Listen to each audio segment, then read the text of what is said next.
feels so good to be back. I took a couple weeks off camera when it comes to YouTube and gave you guys some gameplay videos. Thank you so much for loving that. If you follow us on Twitch over at twitch.tv/BrexLive, then you know that life's been kind of crazy lately, so thank you guys for hanging out and bearing with me through this weird time in my life.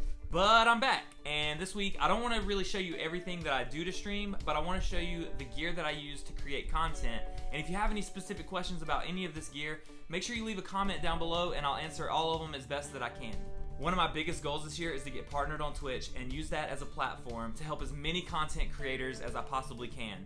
So while this is just a video on the gear that I use, I will be starting to upload some videos as to how I use this gear to produce the content that I do produce. So here's the stuff that I use. So real quick, one thing I wanted to share with you guys kind of behind the scenes is my tripod that I actually use to mount my camera on, and that's actually one stool on top of another stool. It's really kind of janky and dangerous, but it just goes to show you don't have to have like a super expensive tripod to get really decent angles. All you gotta do is have an imagination.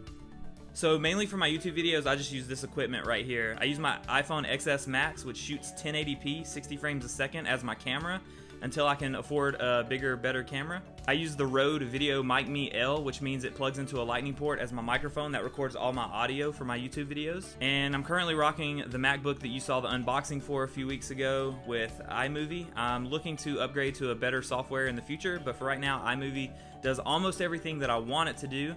And I use my in-ear monitors that I also use on stage when leading worship to kind of monitor and listen back while I'm editing the videos. I definitely want to upgrade to some molded in-ears in the future. These are just Shure 215s, and the audio quality is really great, but they're not molded, so they're not specific for any one person's ears. And so after about an hour or so, they do kind of start to hurt. But this is pretty much my setup for making and editing the YouTube portion of videos that I don't record on Twitch. So this is what my setup looks like when I'm streaming on Twitch. I'm going to go over a lot of the items in just a second, but as an overview, this is where I sit and this is where I broadcast almost every night. So currently I use a one PC setup when I stream, and it's hard to get a capture of my tower without the reflection of the glass, but I had it built through iBuyPower. I picked out all the parts and just had them build it because at the time it was a really good deal. But I've got the i7 7700K. I use an RTX 2070 graphics card, and when I'm streaming from a console, I have the Elgato HD60 Pro as my capture card. And it's got all the RGB stuff going on. I can have it flash and things like that, but I usually just leave it a constant color. I actually use a Black Widow Chroma keyboard that I've had for about 4 years and love it, but I am looking to upgrade to like a 60% keyboard that's a lot smaller so that I can, you know, reach the keys a little bit easier, especially for games like Fortnite. When I'm playing the Switch, I'm using the Pro controller. This is the most comfortable console controller I've ever held. I have the Smash Bros version and a black version. Just really love these controllers a lot. And recently I just upgraded to the Air Ninja 58 mouse by Final Mouse, and it only weighs 58 grams, which you don't think makes a big difference until you actually use it.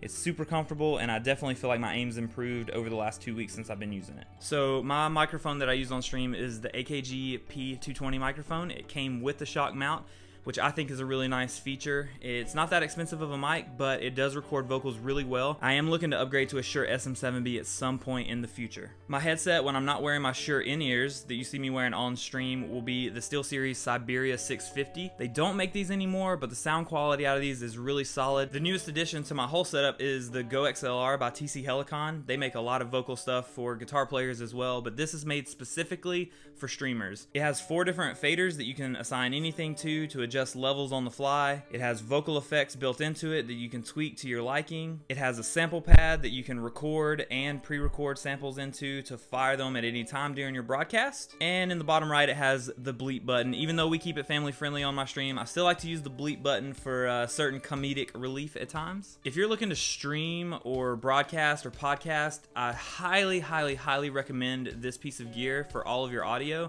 If you're looking to do something like record instrumentation and things like that, I would probably go another route. There are hundreds of different ways to use this. I have profiles set up for when I'm streaming, when I'm not streaming, when I'm co-streaming with people. If you'd like a video on how I use my Go XLR setup on a daily basis, leave a comment down below and I can do that for you, no problem. Another piece of gear that I'm absolutely in love with is the Elgato Stream Deck. I use this every stream as well, and what it lets me do is post things to Twitch chat. It lets me change the scene on stream. It lets me fire my intro video. It lets me change the song that I'm listening to. It shows me my CPU usage at all times, as well as my viewer count when I'm live on Twitch, and there's so many other things that it can do from a streamer's point of view. I've also seen people use this in other content creating like Photoshop, adding their shortcuts and things to it like that. The cool thing is you can create folders and pretty much unlimited macros on this thing to do whatever it is that you want it to do.